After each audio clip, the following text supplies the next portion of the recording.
آپ کے والد کا نام طارق ہے، وہ توحید پرست تھے، ایماندار تھے، پرہیزگار تھے۔ آپ کے چچا کا نام آزر ہے، وہ بت پرست تھے، بت بیچا کرتے تھے۔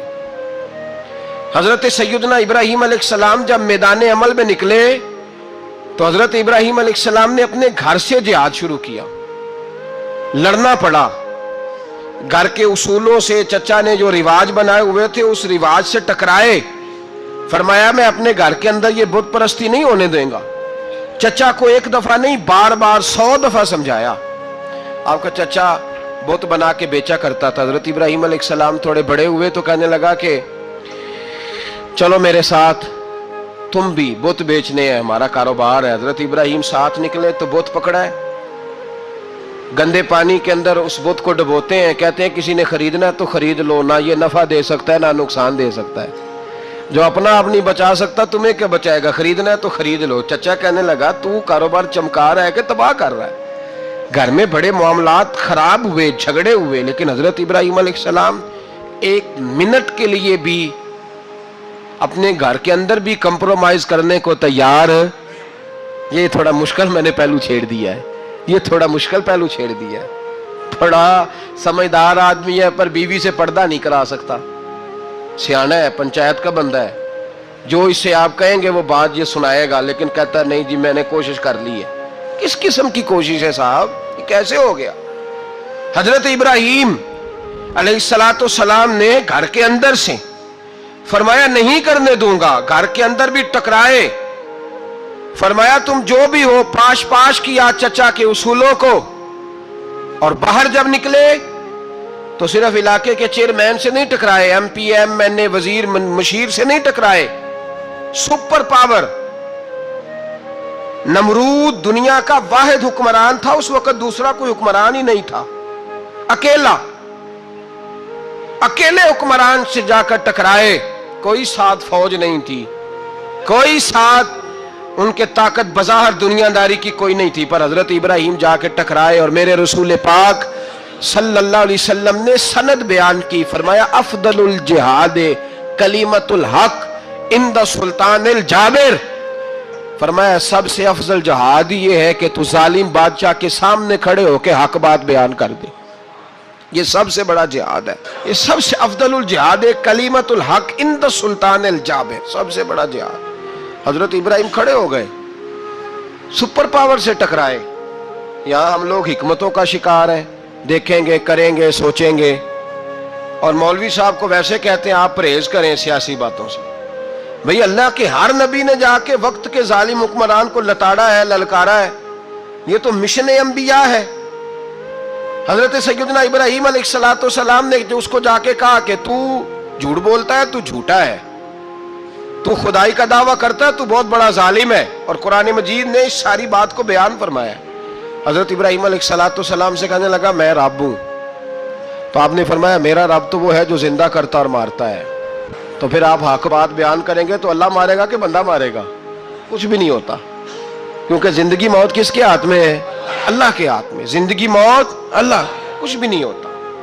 انسان صحیح سمت کا تعین کرے اور صحیح چلے۔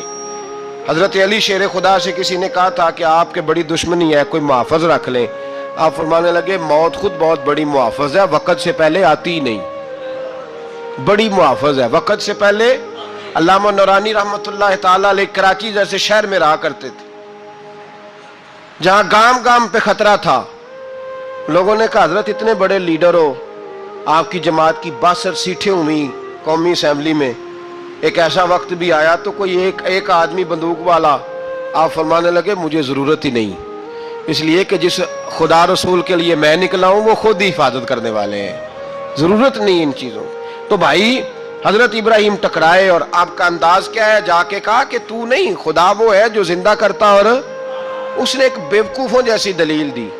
ایک آدمی کو کل پھانسی دینی تھی تو اس کو بلایا، کہنے لگا تجھے کب پھانسی ہے؟ اس نے کہا کل۔ کہنے لگا جا تجھے ذات کیا زندگی دی، اس کو چھٹی دے دی۔ ایک عام آدمی بیچارہ بیٹھا تھا، اس کو پکڑ کے نا کہنے لگا اس کی گردن اڑا دو، کہنے لگا دیکھ لو میں بھی زندہ کرتا اور مارتا ہوں، وہ جو کل مرنے والا تھا میں نے زندہ کر دیا ہے، اور جس کو پتہ ہی نہیں تھا کہ میں نے مرنا ہے اسے پکڑ کے میں نے مار دیا ہے۔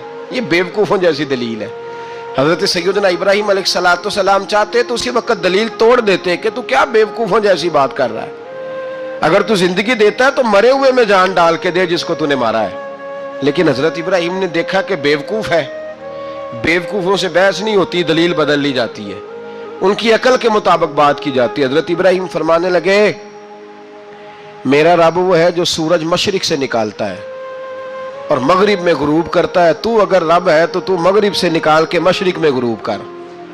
فبہت الذی کفر، کافر لاجواب ہو گیا، اس کے پاس اس چیز کا کوئی جواب نہیں تھا۔ علامہ اسماعیل حقی نے خوبصورت فقرہ لکھا ہے، خوبصورت، جان ڈال دی ایک جملہ کہہ کے۔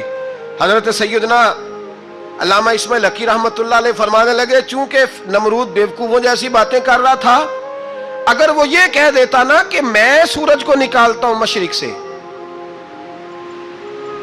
میں غروب کرتا ہوں معاذ اللہ مغرب میں نکالتا ہوں، تو آپ اپنے رب سے کہیے کہ وہ مغرب سے نکال کے مشرق میں غروب کرے۔ علامہ اسماعیل حقی فرماتے ہیں رب کریم کی آواز قدرت تھی، مالک حضرت ابراہیم علیہ السلام کے اس، اگر وہ کہہ دیتا اور حضرت ابراہیم دعا کر دیتے تو رب کریم نے فرشتوں کو تیار بٹھایا ہوا تھا، فرمایا اگر یہ کہہ دے میرے خلیل سے کہ سورج مغرب سے نکال کے مشرق میں غروب کرنا ہے تو تیار رہنا، جس طرح خلیل کہیں گے ویسے ہی کر دیں گے۔ واتخذ اللہ ابراہیم خلیلا، ابراہیم ہمارا دوست جو ہوا، جیسے کہے گا ویسے کر دیں گے۔ حضرت سیدنا ابراہیم علیہ السلام کی باتوں کا جب جواب نہ دے سکا، دلیل نہیں بندہ دیتا، پھر لڑائی کرتا ہے، پھر جھوٹے موٹے اعتراض کرتا ہے، دلیل ختم ہوتی ہے تو لوگ ذاتیات پہ اترتے ہیں، کہتے ہیں یہ کھانستا صحیح نہیں، دیکھتا صحیح نہیں، دلیل ختم، اب ذاتیات پہ اترے، کہنے لگے مجھے پتہ چلا ہے کہ یہ فلانی جگہ گیا تھا تو وہاں جا کے اس نے اس طرح کیا ہے۔ پھر لوگ ذاتیات پہ اترتے ہیں، جب دلیل کا جواب دلیل سے نہیں دے پاتے پھر ذاتیات پر اتر کر حملے کرتے ہیں۔ حضرت ابراہیم کے دلائل کا جواب نمرود نہ دے سکا تو کہنے لگا کہ اس کو آگ میں ڈال دو۔ قوم گئی ہوئی تھی ساری، آپ نے بات سنی ہوئی ہے، میں نے صرف اشارہ دینا ہے، میلے پہ تو حضرت سیدنا ابراہیم علیہ السلام نے سارے بت توڑ دیے، کلاڑا بڑے بت کی گردن پہ رکھا، واپس آئے کہنے لگے بت کس نے توڑے ہیں؟ تو فرمایا اس سے پوچھ لو جس کی گردن پہ کلاڑا ہے۔ کہنے لگے یہ تو بول ہی نہیں سکتا، تو فرمانے لگے بڑے بیوقوف ہو جو بولتا ہی نہیں، سنتا ہی نہیں، اپنا آپ نہیں بچا سکتا، اس کی پوجا کرتے ہو؟ کہنے لگے پکڑو، دلیلیں ختم ہو گئی، اس کو آگ میں ڈالو۔ بہت بڑی حویلی 45 فٹ مربع پہ مشتمل ایک حویلی بنائی گئی اور 45 فٹ اونچی۔ مختلف روایات، علامہ اسماعیل حقی کہتے ہیں کہ 3 مہینے تک نمرود نے کہا کہ اس کے اندر لکڑیاں ڈالو۔ لوگ پوچھنے لگے کتنی دنیا جلانی ہے؟ کہنے لگا بندہ تو ایک جلانا ہے، پر بندہ بڑا تگڑا ہے، ایک بندہ۔ 3 مہینے لکڑیاں ڈالی گئیں، اور لوگوں کی جو تہمات ہوتی ہیں نا وہ بڑی عجیب ہوتی ہیں۔ تہمات میں نے بڑی تفصیل سے رمضان المبارک میں گفتگو کی تھی، بدشگونی، تہمات لوگ لیتے ہیں، اس وقت بھی لوگ تہمات کا شکار ہو گئے، عقیدہ بگڑ جاتا ہے تو وہ عجیب و غریب باتیں کرنے لگتا ہے، تہمات کا شکار ہو گئے۔ بیبیاں نظر مانتی، میں بیمار ہوں، اگر صحیح ہو گئی تو اتنے من لکڑی دوں گی حضرت ابراہیم کی آگ جلانے کے لیے۔ ایک عورت لے کے جا رہی ہے لکڑیاں، تو ایک نیک دل آدمی نے اس سے پوچھا کہاں جا رہی ہو؟ کہنے لگی میں نے منت مانی تھی تو حضرت ابراہیم علیہ السلام کو معاذ اللہ جلانے کے لیے لکڑیاں لے کے جا رہی ہوں۔ تو وہ رب کریم کے بندے کہنے لگے تو ڈھونڈتی رہے گی، تجھے وہ جگہ ملے گی نہیں۔ وہ بی بی کئی مہینے گھومتی رہی، جگہ ہی نہیں ملی جہاں لکڑیاں ڈالنی، ماری گئی۔ تہمات کا شکار ہوئے بہت سارے لوگ، تہمات کا۔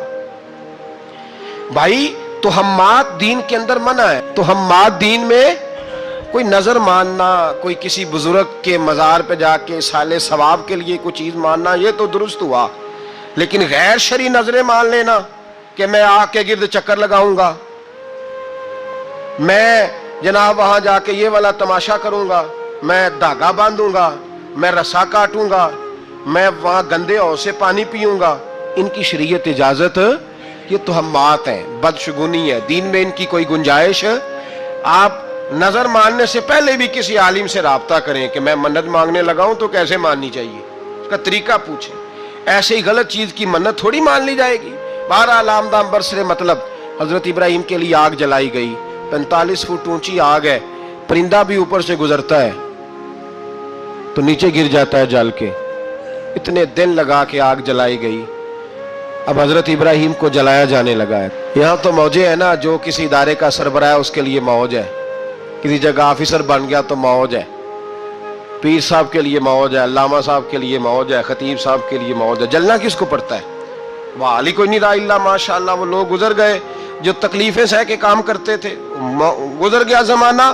حضرت سیدنا ابراہیم علیہ السلام کو جلایا جانے لگا ہے تو اب اتنی بڑی آگ ہے تو ڈالیں کیسے؟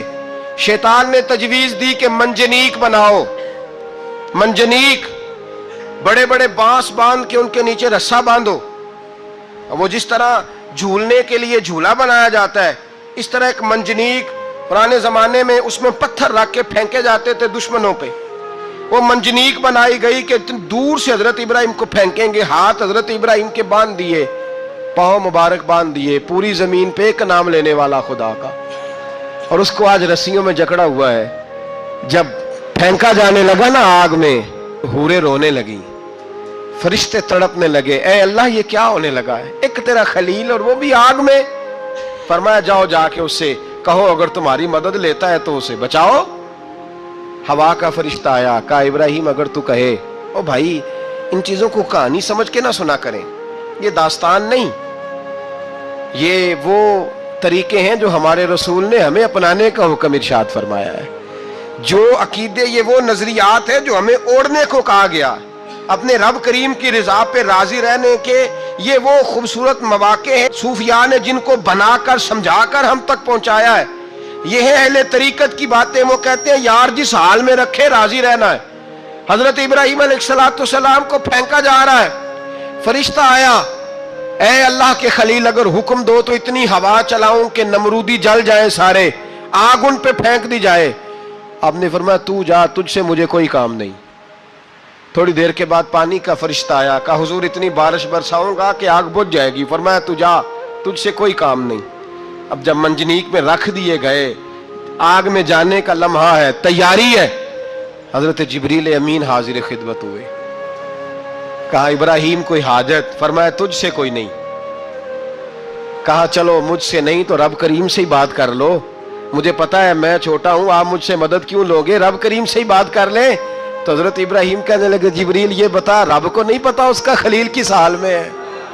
اسے نہیں پتا میں کس حال میں ہوں, میرے ہاتھ بندے ہیں, پیر بندے ہیں آگ میں, اسے نہیں پتا. بتایا تو اسے جاتا ہے جسے خبر نہ ہو. تو اگر اسے پتا ہے تو اگر وہ جلانے پہ راضی ہے تو میں بھی جلنے کو تیار ہوں, میں تیار ہوں, میں تیار ہوں. اسے کہو ٹھیک ہے. حضرت سیدنا ابراہیم علیہ السلام کو منجنیق میں ڈال کے جو پھینکا آگ میں, یا نار کونی بردم و سلاما علی ابراہیم, اللہ نے فرمایا اے آگ میرے ابراہیم پہ ٹھنڈی بھی ہو جا اور سلامتی والی بھی ہو جا. حضرت ابراہیم کو دو فرشتوں نے بٹھا دیا زمین پہ, پھول کھلے ہیں, کونپلیں مہک رہی ہیں, کلیاں خوشبو دے رہی ہیں. حضرت ابراہیم نے سر سجدے میں رکھ دیا, سبحان اللہ والحمدللہ ولا الہ الا اللہ واللہ اکبر. حضرت ابراہیم اللہ کی تسبیح پڑھنے لگے, رب کریم کا شکر بجا لانے لگے. نکلے وہاں سے, کچھ دن گزر گئے, نکلے, حکم ہو گیا ابراہیم علاقہ چھوڑ دو. حضرت ابراہیم علیہ السلام وہاں سے نکل کے مصر آئے, چچا کے پاس ٹھہرے. انہوں نے اپنی بیٹی جناب سارہ کا نکاح کر دیا. کچھ آگے بڑھے تو ایک ظالم بادشاہ سے ٹکرائے. اس نے ایک شہزادی, ایک بادشاہ کی بیٹی قید کی ہوئی تھی, جناب ہاجرہ نام تھا, ان کو قید سے چھڑا کے ساتھ لائے. حضرت لوط علیہ السلام بھی ساتھ.